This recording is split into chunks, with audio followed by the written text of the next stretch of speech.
तो आप यहाँ पर एक चीज़ नोटिस करके देख सकते हैं कि अगस्त के बाद से स्टॉक ने लगातार यहाँ पर गिरावट दिया, मतलब अप्रोक्स यहाँ पर उसने 45% का गिरावट दे चुका है। तो इस स्टॉक के अंदर काम करने की जो सिस्टम है, जो स्ट्रैटेजी है, वो एकदम अलग है। मैंने इसके अंदर पहले भी काम किया था एंड मेरा जो स्ट्रैटेजी था वो एकदम ही अलग था। इसके अंदर काम करने की जो सिस्टम है, जो सेटअप है, उसके हिसाब से अगर काम किया जाए तो यहाँ पर अलग अलग पैटर्न बनता है, अलग अलग ट्रेंड बनता है।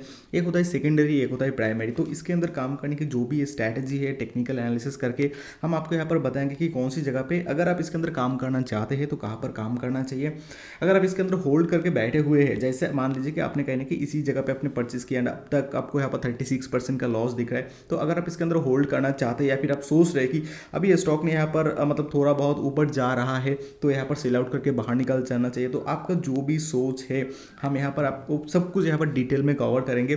Technical and fundamental IGL stock के अंदर कैसे काम करना चाहिए तो डिटेल में हम आपको यहाँ पर बताएंगे। तो सबसे पहले शुरू किया जाता है एंड अगर आप हमारे चैनल पे नए हो तो हमारे चैनल को आप सब्सक्राइब कर सकते हो, यहाँ पर आपको रेगुलरली कोई ना कोई वीडियो आपको देखने को मिलेगा। तो चलिए यहाँ पर स्टार्ट करते हैं। अगर मैं आपको यहाँ पर एक चीज़ बताऊँ तो आप यहाँ पर एक चीज़ देख पाएंगे कि स्टॉक का अभी जो परफॉर्मेंस चल रहा है उसके मुताबिक अगर मैं आपको एक ट्रेंडिंग फेज बना के दिखाऊँ, ट्रेंडिंग फेज, तो आप यहाँ पर देख सकते हैं this area is a supporting area and इसके बाद इसी एरिया उसका एक सपोर्ट था, फिर इसी एरिया उसका एक सपोर्ट था। तो आप अगर देखेंगे तो स्टॉक इस जगह से मतलब लगभग यहाँ पर मतलब 122% के आसपास यहाँ से ग्रोथ दिया था। फिर जगह जो लोग यहाँ पर परचेस किया था उन लोगों को तो यहाँ पर 40% का डाउन यहाँ पर ऑलरेडी मिल गया था, लेकिन इसके बाद भी स्टॉक ने यहाँ पर क्या किया, इसके बाद स्टॉक इस जगह से सीधा ऊपर चला गया। ऊपर जाने के बाद स्टॉक ने फिर से अभी एक गिरावट दे रहा है, इसी जगह से स्टॉक ने फिर से गिरावट दे रहा है। तो गिरावट जब वो दे रहा है इसी जगह पे, तो क्या इस जगह पे हमको खरीदना चाहिए, क्या थोड़ा वेट करना चाहिए, क्या करना चाहिए? देखिए यहाँ पर हम आपको यहाँ पर ओवरऑल एक व्यू दिखा दिया जिसके मुताबिक आप शायद समझ चुके होंगे कि स्टॉक ने पहले ऊपर जाता है, ऊपर जाने के बाद वो जब नीचे आता है बहुत तेज़ी से नीचे आता है, फिर ऊपर जाता है, फिर तेज़ी से स्टॉक नीचे आता है। लेकिन इसके अंदर दो तरह की फेज़ है, एक हो गया प्राइमरी, एक हो गया सेकेंडरी।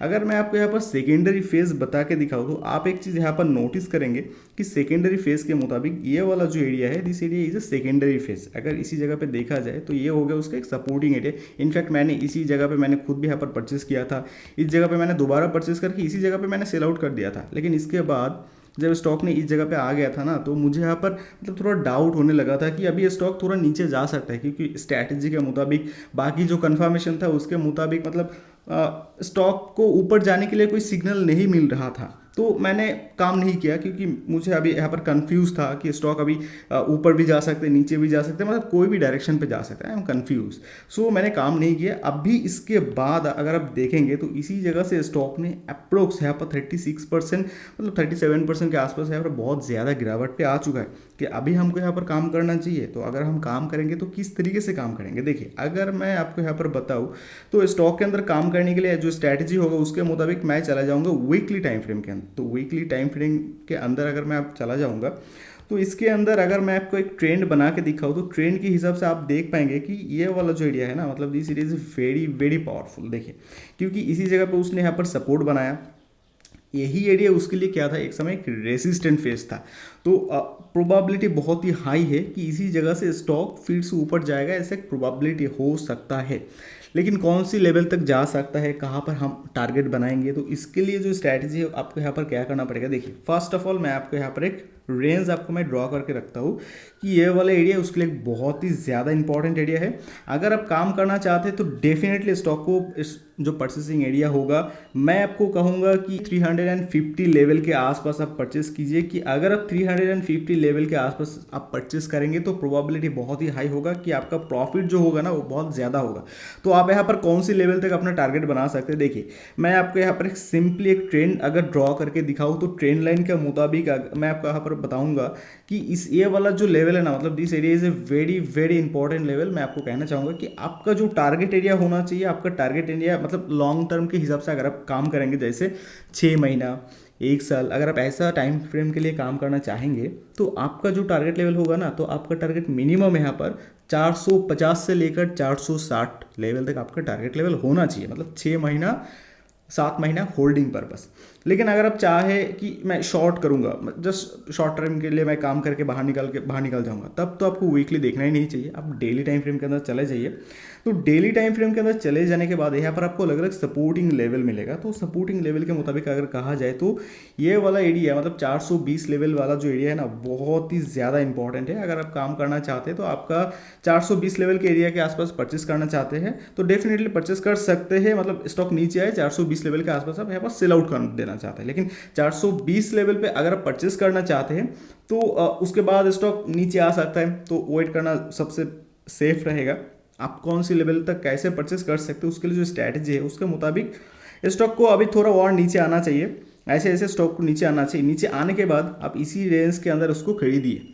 खरीदने के बाद स्टॉक जब ऊपर जाएगा 420 में आप सेल कर दीजिए। तब आपको यहाँ पर कितना परसेंट प्रॉफिट होगा, तब भी 20% आपको आराम से प्रॉफिट होगा। तो इसी लेवल के आसपास सेल आउट करके बाहर निकल जाइए, आपको आराम से प्रॉफिट होगा। 10% 15% तो ऐसे ही प्रॉफिट हो जाएगा शॉर्ट स्विंग के लिए। तो इसके लिए मैं इतना ही कहना चाहूँगा कि IGL ऊपर जा सकता है। अगर इसका मैं फंडामेंटल देखूँ तो फंडामेंटल के हिसाब से अगर आप देखेंगे तो देखिए इसका जो क्वार्टरली रिजल्ट है, क्वार्टरली रिजल्ट के मुताबिक अगर आप यहाँ पर एक चीज़ नोटिस करेंगे, कंपनी का जो सेल्स था आप यहाँ पर देखेंगे, कंपनी का सेल्स उसका लास्ट क्वार्टर से सेल्स यहाँ पर बढ़ चुका है एंड उसका प्रीवियस क्वार्टर से भी सेल्स यहाँ पर बढ़ चुका है। तो अदर इनकम यहाँ पर डेफिनेटली घट चुका है, अदर इनकम यहाँ पर बढ़ चुका था। तो इसके वजह से उसका जो परफॉर्मेंस था वो यहाँ पर भी थोड़ा कमी आ गया था कि अदर इनकम जब बढ़ता है तब ऐसा नहीं होता कि कंपनी डायरेक्ट मतलब बहुत प्रॉफिटेबल हो गया। मतलब ऐसा भी कभी कभी हो जाता है कि वो उसका जो बिजनेस है उसको अगर बेच रहा है उसकी वजह से बिजनेस के अंदर अगर कोई इम्पैक्ट आ जाए तो तब भी डेफिनेटली प्रॉब्लम हो सकता है। लेकिन अदर्स इनकम कभी कभी ऐसा भी हो जाता है कि इनकम टैक्स रिफंड आ गया, मतलब ऐसा कुछ अलग अलग चीज़ होता है, तो उसके वजह से कभी कभी जो स्टॉक है उसका परफॉर्मेंस और भी बढ़ जाता है। लेकिन इसका जो टोटल एक्सपेंडिचर है अगर आप यहाँ पर देखेंगे, टोटल एक्सपेंडिचर यहाँ पर बहुत ही ज़्यादा बढ़ चुका है। टोटल एक्सपेंडिचर जो मतलब जो जो प्रीवियस क्वार्टर था उसके मुताबिक अगर आप देखेंगे तो टोटल एक्सपेंडिचर बहुत ही ज़्यादा बढ़ चुका है। तो उसके हिसाब से सेल्स भी बढ़ चुका है लेकिन एक्सपेंडिचर थोड़ा ज़्यादा ही बढ़ चुका है। तो इसके वजह से उसका जो earning before interest and tax उसके अंदर भी मतलब यहाँ पर थोड़ा दिक्कत आ गया। तो इस वजह से स्टॉक का लास्ट क्वार्टर में अगर आप यहाँ पर थोड़ा नोटिस करके देखेंगे, लास्ट क्वार्टर में स्टॉक का जो यहाँ पर परफॉर्मेंस था आप देखेंगे कि 1821 लेवल पे मतलब उसका 31 लेवल पे उसका जो सेल्स था उसके मुताबिक भी देखा जाए तो उसका जो टोटल नेट प्रॉफिट था इस क्वार्टर में उसका नेट प्रॉफिट और भी यहाँ पर बढ़ चुका है। लेकिन फिर भी मतलब उसका सेल्स बढ़ चुका है, उसकी वजह से उसका जो नेट प्रॉफिट था वो यहाँ पर घट चुका है। तो ये हो गया एक मेन रीज़न। तो इसीलिए कंपनी को जो एक्सपेंडिचर है उसको हमेशा ऑप्टिमाइज़ करना चाहिए। तो अगर ओवरऑल देखा जाए तो फाइनेंशियल रिपोर्ट उतना अच्छा भी नहीं है, लेकिन फिर भी एज ए टेक्निकल पर्पस ऐसा कहा जा सकता है। अगर उसको ओवरव्यू मैंने जस्ट क्वार्टरली देखा, लेकिन अगर उसको फाइनेंशियल मतलब नॉर्मली साल कंपेयर करके देखा जाए तो उस हिसाब से अगर देखा जाए तो स्टॉक अच्छा है, परफॉर्मेंस बहुत ही बढ़िया है। क्योंकि अगर इसका जो ओवरव्यू लुक है उसको देखकर वीकली देखकर ऐसा ही लगता है कि स्टॉक ऊपर जाने वाला है, मतलब और भी फ्यूचर में और भी ऊपर जाएगा। क्योंकि कोई भी स्टॉक का जब उसका जो चार्ट होता है ना, मतलब चार्ट अगर ऐसे ग्रोथेबल चार्ट होता है तो डेफिनेटली उसके अंदर उसका जो फाइनेंशियल होता है वो बहुत अच्छा होता है। तो लेकिन हमेशा एक करेक्शन लेकर ही स्टॉक हमेशा ऊपर नीचे अप डाउन करता रहता है। तो अगर आप इसके अंदर काम करना चाहते हैं तो डेफिनेटली आपको यहाँ पर 350 लेवल के आसपास आपको काम करना चाहिए। एंड मैंने आपको जो टारगेट बताया तो उसी लेवल के आसपास यहाँ पर आपको सेल आउट करके बाहर निकाल जाना चाहिए। जब आप ऐसे करेंगे तो आपका प्रॉफिट होने का चांस बहुत ज़्यादा बढ़ जाएगा। तो इस वीडियो में मैं इतना ही कहना चाहूँगा। एंड अगर आप हमारे चैनल में नए हो तो मैं दोबारा कहना चाहूँगा आप हमारे चैनल को सब्सक्राइब कर सकते हो, वीडियो को लाइक कर सकते हो, दूसरे लोगों के साथ शेयर भी कर सकते हो। एंड अगर आप स्टॉक टेक्निक का कोर्स ज्वाइन कर सकते हो तो आप हमें कॉल कर सकते हो। हमें कॉल करने के लिए आपको सिर्फ हमारा नीचे नंबर मिलेगा उसके अंदर कॉल करना पड़ेगा, या फिर मैं आपको यहाँ पर लिख कर भी दे सकता हूँ। हमारा जो नंबर है उस नंबर पर आप यहाँ पर कॉल कर सकते हैं। तो अगर आप चाहें तो आप इस नंबर पर कॉल कर सकते हैं एंड आपको डिस्क्रिप्शन पर भी मिल जाएगा। तो फिलहाल इस वीडियो में इतना ही। अपना ख्याल रखना, अपना फैमिली का भी ख्याल रखना, अच्छी तरीके से ट्रेड करना। Take care.